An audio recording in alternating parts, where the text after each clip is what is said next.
Hey guys, welcome back to the channel, and today I'm going to show you how to use Sofi's automated investing feature.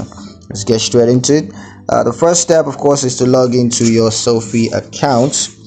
So just next you want to navigate to automated investing. Just gotta click on invest and then automated investing. The next step is to answer a series of questions to determine your risk tolerance and your investment goals. Then based on your risk tolerance and investment goals, you got to choose from a range of pre-built portfolios. Next, you got to determine how much you want to invest each month, and then you got to set up automatic transfers from your bank account to your Sofi's automatic investing account.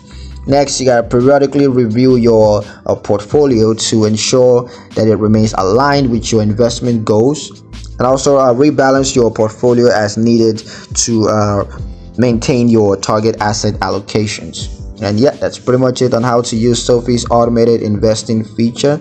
I hope you guys liked the video. Hope you found it useful enough. If you did, like the video, comment down below, let me know what you thought, share the video with your friends, and subscribe to the channel if you haven't done so already. And I will see you guys in the next one. Peace.